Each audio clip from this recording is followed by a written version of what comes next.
Hi Lacy. Since you've been having some trouble on this homework, I just wanted to create a quick video to help you work through it.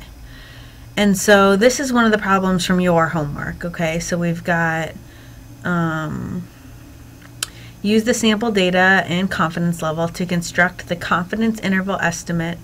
Oops, sorry, that's a little small. Of the population proportion P. Okay, and then they give us the information that n equals 550. So I'm going to write this down. N equals 550. We had that x is 275. And we want a 95% confidence level.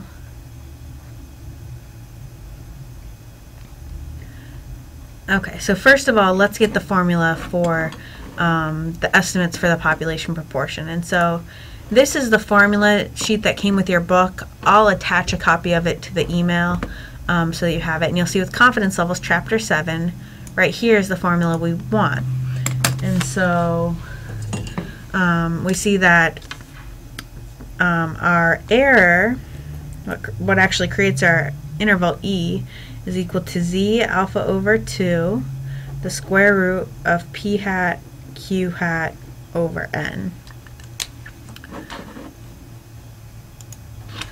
Okay, so we saw that p was between p hat minus e and p hat plus e,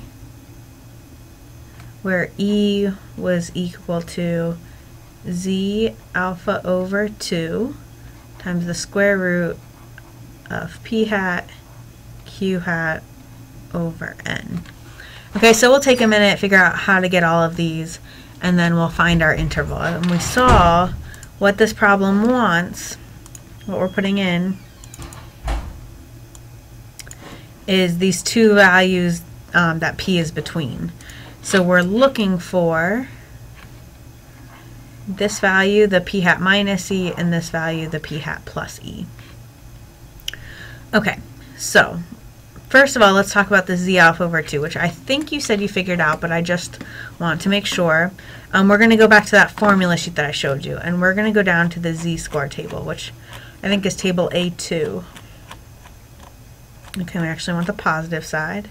Okay, this is table A2, and down at the bottom, you'll see right here, or sorry, over here on the right, we've got the confidence level and then the critical value. That z alpha over 2 is called the critical value. So for 90%, we'd use 1.645. For 95, we use 1.96. And for 99, you'd use 2.575. So since this was a 95% confidence level, z alpha over 2 is going to be 1.96. So for that number, we're going to put 1.96. Okay. Now we need to find p hat and q hat. So p hat is always equal to x over n. It's the proportion that's true for whatever situation you have. And so our x value here is 275 over our n is 550. Okay, and if you put that into your calculator, and I've got a calculator right here, we want, clear that, 275 divided by 550. Okay, and we see that's actually exactly half, 0.5. So we're going to put 0.5 in for p hat. Okay, now next we need q hat, and q hat is always equal to 1 minus p hat. So here we'd have 1 minus 0.5, which would also be 0.5. Okay, and we know that n is 550. So our E is going to be equal to 1.96 times the square root of 0.5 times 0.5 over n, which is 550. Okay, so let me show you how to do this on the calculator.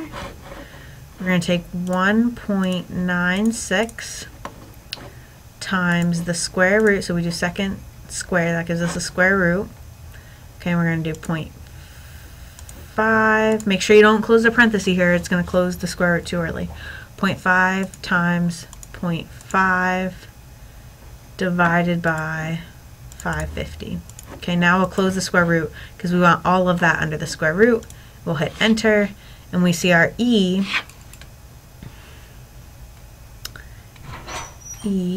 is equal to, oops, I didn't mean to put that down.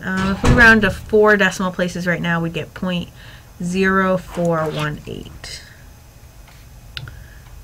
0.0418. Okay, so remember our p hat was 0.5, so the number that we want in our left-hand value, p hat minus e, is going to be 0.5 minus 0.0418. And what was this asking for? 3 decimal places? 3 decimal places. Okay, so we're going to take 0.5 minus 0.0418. Okay, so if we round to 3 decimal places, we get 0.458. 458. Okay, so that should be your lower value, which I'll show you that is the correct answer. This shows the correct answer. So you had 0.498, but it should be 0.458.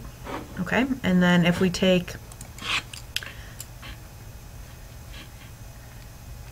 p hat plus e, we would have 0.5 plus 0.0418, which rounded to 3 decimal places would give us 0.542.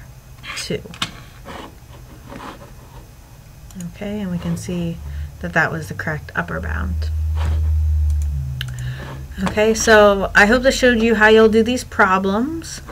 If you have any more questions, don't hesitate to email me, and I can make more videos like this and help you out. You can see with the calculator I can help you out, or just working through the problems.